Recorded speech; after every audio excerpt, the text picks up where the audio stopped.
Today we are going to discuss the topic control and coordination in the plants.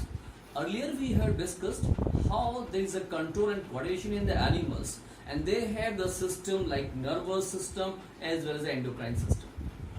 Plants, they also need the control and coordination process, where they do not have any kind of a system. No nervous system is there. What control they need? That's the growth, germination, movement of the water, dormancy. These all are different activities. Those all are need to be governed and controlled.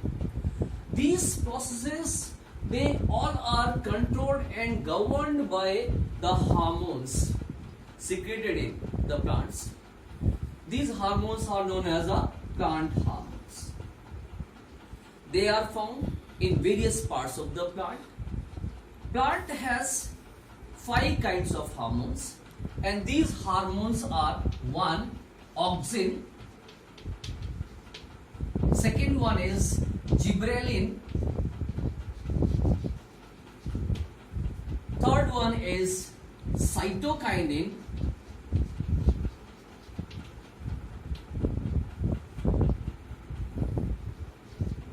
fourth one is abscisic acid, and fifth one is ethylene.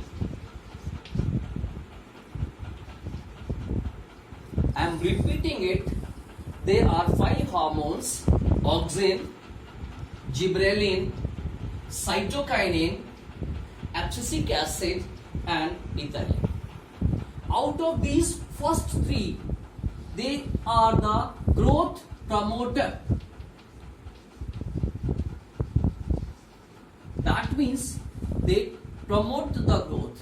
On the other hand, these last 2 are the growth inhibitor.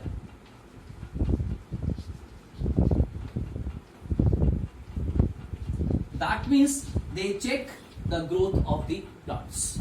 So as I have discussed with you that plant secretes 5 kinds of the hormones: auxin, gibberellin, cytokinin, abscisic, and ethylene. Out of these first 3, auxin, gibberellin, and cytokinin, they are the growth promoter hormone, and the rest 2 are the growth inhibitor hormones. The particular function of the auxin: this hormone is found at the apex part of the plant, means at the tip of the stem, right?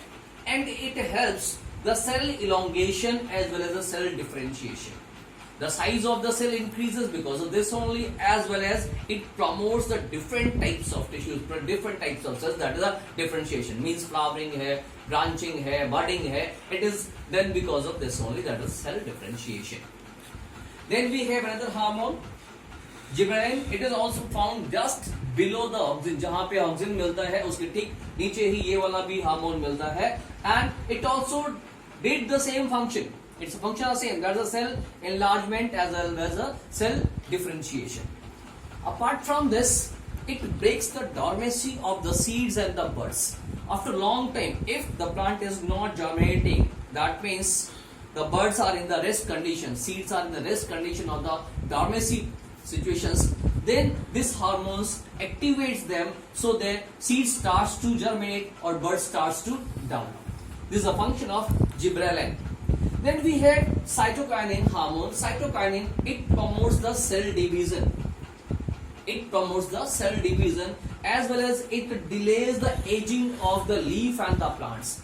Sometimes what happens कि कुछ plants में growth एक certain height के बाद, एक certain time के बाद में उनकी growth बंद हो जाती है, या flowering नहीं करते हैं, या fruiting नहीं करते हैं.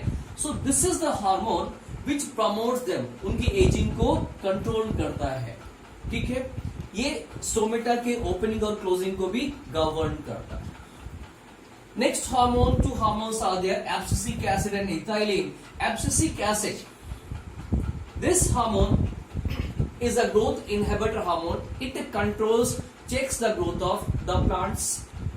It helps falling or shedding of the leaf as well as promotes the dormancy of the buds. What is 1? Dormancy of seeds and the buds. Shedding of the leaf by forming a layer, that's abscission layer.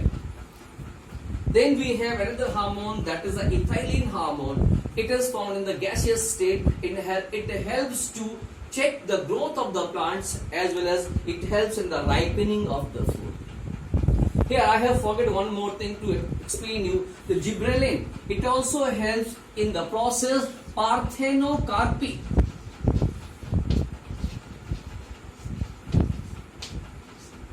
It is a process of developing fruits artificial manner without fertilization. That means if you are developing without fertilization, that means they are not having the seeds. Only ovary develops, which is known as a fruit.